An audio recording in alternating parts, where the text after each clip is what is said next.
பொலிட்டிக்கலா நாங்க எங்களுக்கு வேற ஸ்டாண்ட் இருக்கும், அவங்களுக்கு கருத்து இருக்கும், கொள்கைகள் இருக்கும், மாத்த இருக்கு. ஆனால் சமூக நீதி அந்த அடிப்படையில தான் நாங்க ஒன்னா சேர்ந்திருக்கோம். சமூக நீதினா என்ன? சமூக நீதி என்றால் சமூகத்தில் பின்தங்கிய சமுதாயம் முன்னேறிய சமுதாயத்திற்கு நிகராக முன்னேற வேண்டும். அதான் சமூக நீதி. சரி, நீ பின்தங்கிய சமுதாயம் யாரு, என்ன நிலையில் இருக்கிறாங்கன்னு அந்த கணக்கெடுப்பு நடத்தினாதானே உனக்கே தெரியும். அதுவும் ஒரு முதலமைச்சர், அவருக்கு என்ன அக்கறை இருக்கணும், தமிழ்நாட்டில் எந்தெந்த சமுதாயம் பின்தங்கி இருக்கு அப்படின்னு உங்களுக்கு கணக்கெடுப்பு நடத்தினாதான் தெரியும். உங்களுக்கு தெரியாம நீங்க எப்படி இந்த பின்தங்கிய சமுதாயத்தை நீங்க எப்படி முன்னேற்றுவீங்க?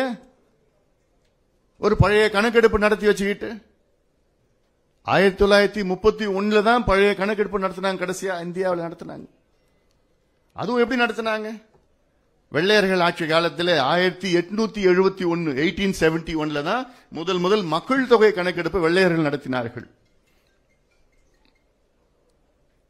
அதன் பிறகு 1881 10 ஆண்டுகளுக்கு பிறகு அந்த 10 ஆண்டு காலத்தில் பார்த்தாங்க, என்னடா இவ்வளவு மக்கள் தொகை கணக்கெடுப்புல ஒரு சமுதாயம் மட்டும்தான் அரசியல் ரீதியிலும் அதிகார ரீதியிலும் அங்கு பிரதிநிதித்துவம் அவர்களுக்கு இருக்கிறது, மற்றவர்களுக்கு எல்லாம் இல்லைன்னு நோக்கத்துல தான் 1881 வெள்ளையர்கள் மக்கள் தொகை கணக்கெடுப்பை ஜாதிவாரி கணக்கெடுப்பை நடத்தினாங்க. அதன் பிறகு ஒவ்வொரு 10 ஆண்டுகளும் 1891 நடத்தினாங்க. அதுக்கப்புறம் 1901 நடத்தினாங்க, 1911 நடத்தினாங்க, 1921 நடத்தினாங்க, 1931 கடைசியா நடத்தினாங்க. 41 இரண்டாவது உலக போர் நடந்தது, அதனால வெள்ளையர்கள் நடத்த முடியல அவர்களால. 51 விடுதலை கிடைச்சிருச்சு நமக்கு, 47 விடுதலை கிடைச்சிருச்சு, 51 நடத்த முடியல. அப்போ நேரு அவர்கள் நடத்தல. அப்போ இந்த கணக்கெடுப்பை வைத்துத்தான் வெள்ளை காலத்தில் அப்பொழுது சென்னை மாகாணம் மெட்ராஸ் பிரசிடென்சி, அப்போ இந்தியாவில் முதல் 100 விழுக்காடு இடஒதுக்கீடு அப்படின்னு அறிவிச்சது எப்போன்னா நீதி கட்சி 1921 ஆட்சிக்கு வந்த நேரத்தில் 100% ரிசர்வேஷன் அறிவிச்சாங்க. ஆனால் அந்த சட்டத்தை கொண்டு வந்து நடைமுறைப்படுத்துவதற்கு 1927 தான் நடைமுறைப்படுத்த முடிந்தது. நினைச்சு பாருங்க, அப்போ தமிழ்நாட்டில் 100 விழுக்காடு இடஒதுக்கீடு. அதன் பிறகு 1935 இந்திய அளவில் இடஒதுக்கீடு அப்பதான் முதல் கொண்டு வந்தாங்க. அப்பொழுது நினைச்சு பாருங்க, தமிழ்நாட்டில் அப்போ சென்னை மாகாணத்தில் மத்திய வேலைகளிலும் 100 விழுக்காடு இடஒதுக்கீடு, மாநில வேலைகளும் 100 விழுக்காடு இடஒதுக்கீடு. ஆனா அதுக்கு பிறகு என்ன நடந்ததுன்னா, விடுதலை அடைந்து 6 நாட்களில் மத்தியில் இருக்கின்ற இடஒதுக்கீடை ரத்து பண்ணிட்டாங்க. அப்புறம் 1950 தமிழ்நாட்டில் இருந்த மாநில அளவில் இருக்கின்ற இடஒதுக்கீடு நீதிமன்றத்தில் ரத்து பண்ணிட்டாங்க. அதன் பிறகுதான் தந்தை பெரியார் போன்றவர்கள் வந்து போராட்டம் பண்ணினா, அதன் பிறகு அரசியல் சாசன முதல் சட்ட திருத்தம் கான்ஸ்டிடியூஷன்ல முதல் அமெண்ட்மெண்ட் கொண்டு வந்தது.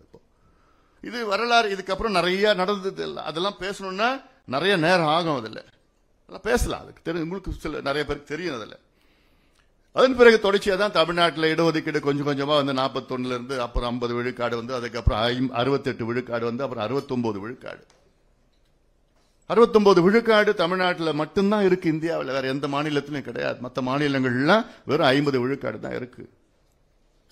அந்த 69 விழுக்காடுக்கும் ஆபத்து வந்தது. அப்போ இதை யாரு காப்பாத்தினாங்கன்னா, அப்பொழுது இருந்த முதலமைச்சர் செல்வி ஜெயலலிதா அம்மையார் அவர்கள். அந்த அம்மா இல்லைன்னா இன்னைக்கு தமிழ்நாட்டிலையும் 50 விழுக்காடு தான் இருந்திருக்கும், வேற வழி கிடையாது. அந்த எப்படி காப்பாத்தினாங்க? 9வது அட்டவணையில் அரசியல் சாசனம் 9வது 9 ஷெட்யூல்ல அது கொண்டு வந்து அதுல பாதுகாப்பு கொடுத்ததெல்லாம் இது சும்மா சட்டம். தமிழ்நாட்டில் சட்டம் நிறைவேற்றினா போதாது. அவங்க சட்டம் நிறைவேற்றி தமிழ்நாட்டில் 93 94 சட்டத்தை நிறைவேற்றி, அப்பொழுது நரசிம்மராவ் பிரதமர் அவர்கள் அவரை அழுத்தம் கொடுத்து வலியுறுத்தி அரசியல் சாசன சட்ட திருத்தம் கான்ஸ்டிடியூஷனல் அமெண்ட்மெண்ட் பண்ணணும்னா 2/3 மெஜாரிட்டி பார்லிமெண்ட்ல நடக்கணும். அப்படி 2/3 மெஜாரிட்டி நினைச்சு பாருங்க. தமிழ்நாட்டு பிரச்சனை இது. ஆனா நம்ம நாடாளுமன்றத்தில் 2/3 மெஜாரிட்டி வைத்து தமிழ்நாட்டினுடைய சட்டத்தை 9வது அட்டவணையில பாதுகாப்பு கொடுத்தது அப்பொழுது முதலமைச்சர் செல்வி ஜெயலலிதா அவர். இவ்வளவு பெரிய ஒரு காரியம் பண்ணியிருக்கிறாங்க. ஆனா இது நம்ம யாரும் பேசுறது இல்லை.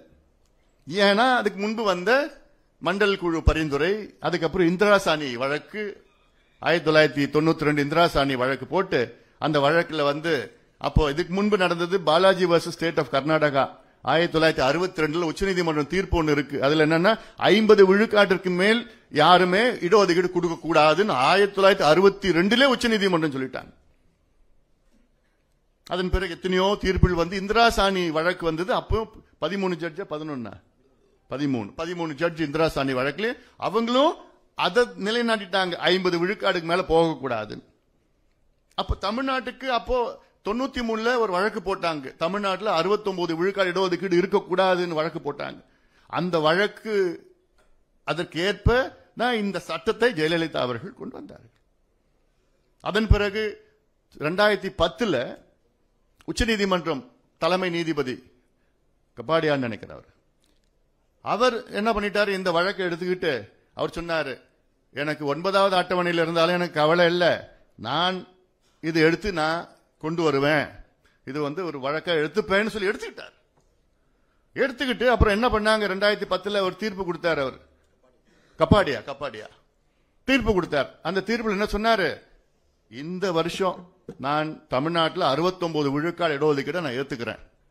ஆனால் ஒரு ஆண்டிற்குள் தமிழக அரசு ஜாதிவாரி கணக்கெடுப்பு நடத்தி தமிழ்நாட்டில் 69 விழுக்காடு மக்கள், பிற்படுத்தப்பட்ட மக்கள், தாழ்த்தப்பட்ட மக்கள், பழங்குடி மக்கள், மிகவும் பிற்படுத்தப்பட்ட மக்கள் இருக்கிறார்களா என்று எனக்கு ஆதாரம் வேண்டும், டேட்டா வேண்டும், ஓராண்டிற்குள் டேட்டா வேண்டும் என்று உச்சநீதிமன்ற நீதிபதி கபாடியா 2010 தீர்ப்பு வழங்கி போயிட்டார். அதன் பிறகு ஓராண்டு காலம் கழித்து அப்போ எடுக்கல. அந்த நேரத்தில் கலைஞர் தான் இருந்தார். அப்போ எங்க மருத்துவர் ஐயா அவர்கள் கலைஞரை பார்த்து, இங்க பாருங்க தீர்ப்பு வந்துருச்சு, உச்சநீதிமன்றம் தீர்ப்பு வந்துருச்சு, தயவு செய்து எடுங்கன்னு, சரிங்க பார்க்கலாங்க, நிச்சயமா நான் செய்யறேன். ஒன்னும் நடக்கல. அப்ப ஜனார்தன் அவர்கள் பிற்படுத்தப்பட்ட ஆணையராக இருந்தார், பேக்வர்ட் கிளாஸ் கமிஷன் சேர்மனாக இருந்தார், தலைவராக இருந்தார். அவர் என்ன பண்ணிட்டாரு, 1931 சென்சஸ், கடைசியா நடந்த சென்சஸ், சட்டநாதன் அவர்கள் எடுத்த கணக்கெடுப்பு, சட்டநாதன் அவர்கள் சென்சஸ் எக்ஸ்ட்ராபுலேட் பண்ணிட்டார். 31 மக்கள் தொகை எவ்வளவுன்னா 69 70 எவ்வளவு இருக்கும், 31 எடுத்த கணக்கெடுப்புல எக்ஸ்ட்ராபுலேட் பண்ணிட்டார்.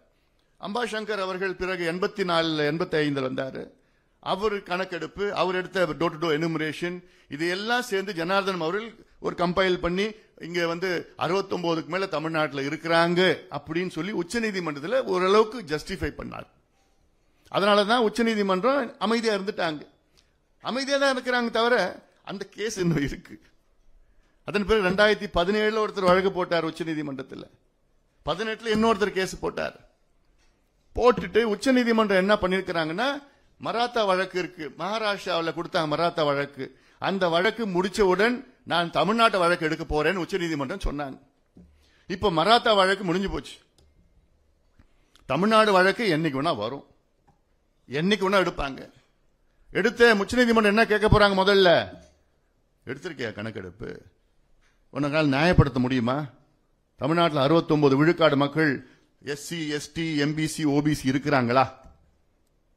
என்ன பண்ணுவார் ஸ்டாலின், என்ன பேச போறாரு, என்ன சொல்லுவாரு, இல்லன்னு தான் சொல்ல போறாரு.